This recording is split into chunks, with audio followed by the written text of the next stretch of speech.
আমরা এখন মধ্যযুগে নাই, আমরা আধুনিক যুগে।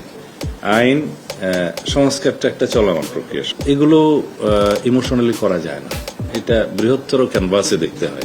প্রকাশ্যে এই ধরনের অপরাধীদের শাস্তিটা প্রকাশ্যে এক্সিকিউট করার জন্য বিভিন্নভাবে দাবি উঠছে, যদিও বা এটা অনেক ক্ষেত্রে সমর্থনযোগ্য নয়, কিন্তু আমরা এখন মধ্যযুগে নাই, আমরা আধুনিক যুগে।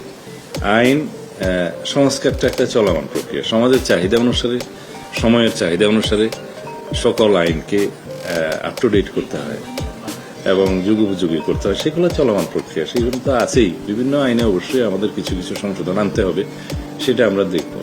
আবার কিছু কিছু ক্ষেত্রে এটাও চিন্তা করতে হয় যে খুব সংক্ষিপ্ত বিচারের মাধ্যমে আবার অবিচার করা হচ্ছে কিনা, বা এমন কিছু হয় যে আমরা খুব কঠোরতম আইন প্রণয়ন করলাম, প্রয়োগের ক্ষেত্রে সেটা আবার মিসইউজ হচ্ছে কিনা, অপব্যবহার হচ্ছে কিনা, এগুলো সবগুলো লক্ষ্য রাখতে হয়। এখন কোনো ঘটনা ঘটলো, সেজন্য একটা চটজলদি করে আইন প্রণয়ন করে ফেলা এবং কোনো আদালত সৃষ্টি করে ফেলা, এগুলো ইমোশনালি করা যায় না, এটা বৃহত্তর ক্যানভাসে দেখতে হয়। যেমন মাগুরাতে না কোথায় একটা ঘটনা সংঘটিত হয়েছিল বিগত ইন্টারিম গভর্নমেন্টের সময়, এটা নিয়ে তুলপাড় হলো এবং এখানে বোধহয় কিছু আইনি সংশোধন নিয়ে এসে সংক্ষিপ্ত সময়ের ভিতরে বিচার কার্য সম্পন্ন হয়েছে। এটা সময়ের দাবি ছিল, কিন্তু সেটার দীর্ঘমেয়াদে কি হবে না হবে সেই আইনগুলো চিন্তা করতে হয়। শিশু ধর্ষণের ক্ষেত্রে আদালত প্রতিষ্ঠা করা হলো, একটা ট্রাইব্যুনালের করা হলো, দেখা গেল সেই একই এখতিয়ার নারী ও শিশু আদালতে দেওয়ার মতো বিধান করা যায়, আদালতের সংখ্যা বৃদ্ধি না করেও। কারণ এখানে রেভিনিউ এক্সপেন্ডিচারের বিষয় আছে, আদালত সেট আপের করার বিষয় আছে, জনবলের বিষয় আছে। তখন দেখা যাবে যে 64 ডিস্ট্রিক্টে আদালত আমরা করলাম, ট্রাইব্যুনাল করলাম, দেখা যাবে মামলার সংখ্যা কোথাও 2টা, কোথাও 10টা, কোথাও নাই।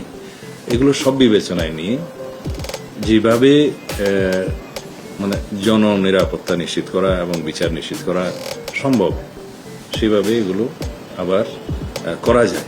কিন্তু ওই সাময়িক সময়ের জন্য জনগণের যে ক্ষোভ, সেটাকে মেটানোর জন্য যদি আমরা সব বিষয়ে দ্রুততম আইন প্রণয়ন করি বা আদালত সৃষ্টি করি, সেই বিষয়টা আমার মনে হয় সকল ক্ষেত্রে সঠিক নয়।